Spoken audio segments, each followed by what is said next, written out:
Greetings, welcome to Jefficho Films. This 2016 American action thriller starring Tom Hopper from Black Sails, which is why I watched it.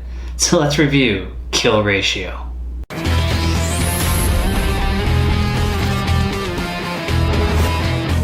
This movie starts out with sweet mountains and a long windy road in some Eastern European republic, and we get some pretty sweet music. James is in a nice suit, drinking champagne, talking to Gabrielle, who's pretty work stressed because she has to negotiate a big deal and they're staying at this giant hotel. She wants the pool filled, but it's being cleaned, and then the hotel starts filling up and she welcomes Mr. Cho, and then negotiations begin to start. James wanders in casually, and then off in the distance air defense guns go off. Gabrielle tries to continue negotiations for these cell towers to improve reception and develop this little country. Then a party goes on and there's lots of mingling. James puts an envelope in this dude's pocket, which I assume is money, and then gets introduced as a liaison, a fixer, pretty much. And then the president, Tiano Petrorenko, she shows up and gives a speech. These periods of transition to free market democracy are extremely volatile. We have seen what has happened in other countries, and we are doing our best to learn from their mistakes and their successes. James recognizes George Forza, a former KGB agent, and the right-hand man to General Lazar, and then he pimps this chick off to this old dude. I don't think the dialogue for Gabrielle talking to the president was very good. It had nothing to do with the story, and it kind of made her seem stupid, but it did make me want to see the president and James as a love interest together. But alas, he wakes up with some topless blonde to gunfire going off. But I do think that cynicism is an inevitable result of intelligence. And age, actually. I didn't realize I was that young. Thank you. She's sharp. Then he wakes Gabrielle and we get a news report and explosions are happening closer to the hotel. He gets her a flight booked out so that she can leave, and then he's a bit of a dick to his bedroom buddy. The bad guys show up with lots of guns and Forza tells everybody that they're safe, and then James grabs a bottle and goes has a drink with some dude. Pretty sure that dude's gonna turn out to be bad. James walks by a room where these two soldiers are attempting to rape a girl. They didn't even close the door, but he interferes and takes them out, so he does have a conscience. It's army business. It's okay. It's not okay.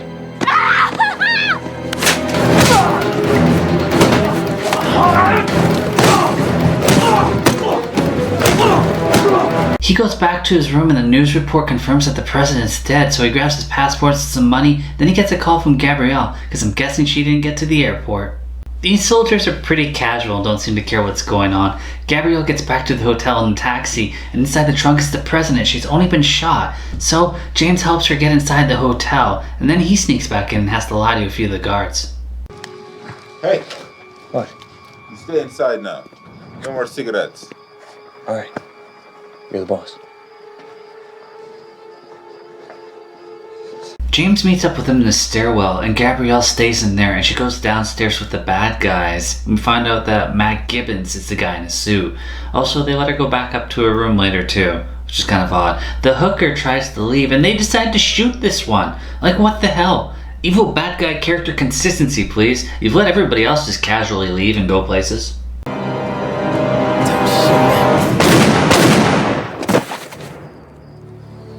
Gabrielle finally gets back to James's room and he's removing shrapnel from the president's wound. And then he sends her out for some food, and Lazar shows up. And we find out the hotel is really only important for its news crew. Gabrielle down in the lobby is watching Lazar come in and hear his speech, so she holds out her phone after calling James so that he can hear it. It's very obvious what she's doing, they should totally see it. And then she rides the elevator with him and the bad guys go up with her. She pushes the second floor, which is James's thing, but then she doesn't get out there, which is suspicious. And the bad guys know to search that floor now. Good work. Also, the president tells James that she needs to get her broadcast out before Lazar, because then the people will rally behind her. James hides Tanny in the bathtub behind a shower curtain as Forza knocks on his door and starts searching his room. He spots her, and a big fight breaks out. James has to kill his guards and chase Forza down a laundry chute, where he does, and he knocks him out. He should have snapped his neck, because now he has to tie him up, and it's going to be a problem down the road, guaranteed. He also sees the dead hooker down there. I mean, it's a learning moment for him. Maybe he shouldn't have been such a douche to her. James, no! No, James! What the fuck?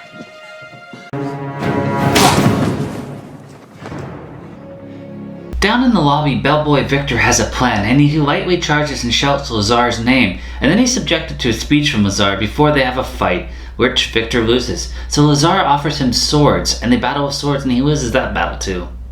Not so good with a blade either.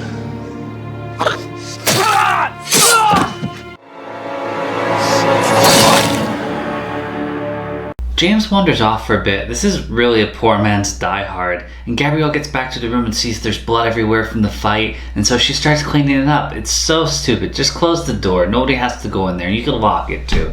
And then like guards come by later as James and the president are getting rid of the bodies, and so she strips down into her underwear, so the guards are just like, hey, like give me some privacy here. These guards have already been established as rapists, so she's kind of lucky. Excuse me. Sorry, do you mind? Sorry, we have to check the room. Sure you do.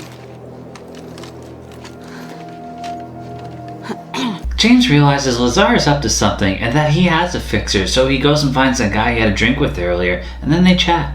Naturally, some guards find Vorsa tied up, and then one of the guards goes back to Gabrielle.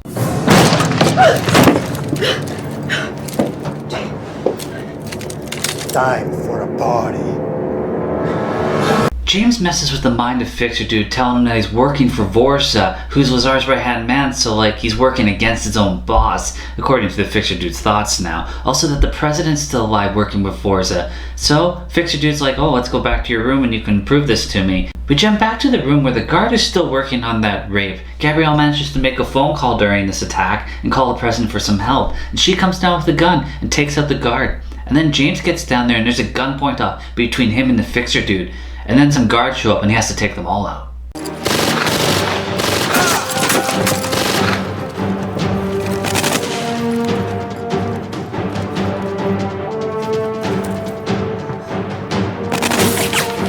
James gave up his ruse pretty easily. I would have kept it going. That way there would have been some doubt for Vorsa and Lazar. Vorsa does get back to Lazar and tell him that the president's still alive. And then James is in the stairwell, trading gunfire with the army. And then grenades get involved and more gunfire. He's really thinning the herd.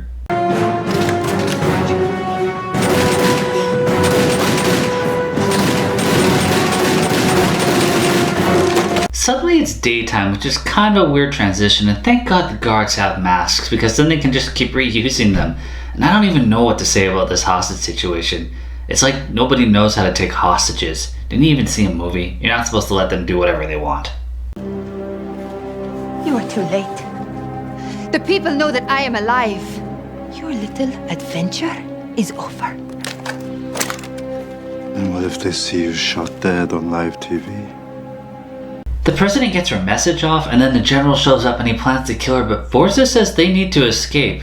James obviously plays video games because he always picks up his enemy's weapons, and the guards are so stupid they walk into an obvious trap with really bad special effects, and the Fixer Dude outlives his usefulness.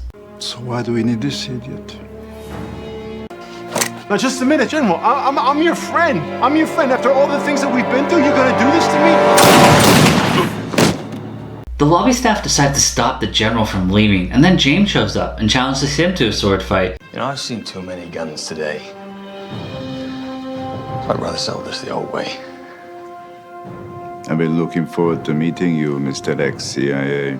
It's pretty ridiculous, but I do appreciate a good sword fight. It turns into a bit of a fist fight, but it does end with a good stabbing.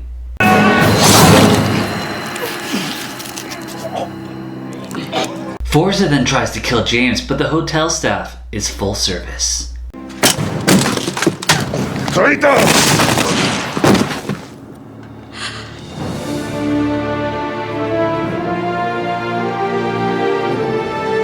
The president says goodbye to James, and you see a bit of that chemistry that was never really utilized throughout this movie. And James and Gabrielle go out for breakfast. This movie was filmed in Ireland, and it was also called The Fixer. I think you could have made this into a much better movie. I mean, keep the same formula, but make it more dangerous, like less casual guards. There should actually be a threat there, and there really wasn't. It should be more physical. I mean, Tom is like 6'4", he's a pretty big guy, he's well built. He should be tossing people around.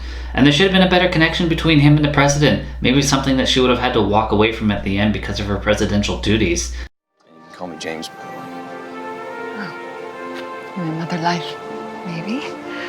Until then, thank you. Thank you. In the end, I was really hoping for a decent action movie. We kind of just got a casual Die Hard. I thought Tom's performance was pretty good. He was funny a few times, but the dialogue really wasn't written that well. Story was very average. I mean, special effects were pretty low.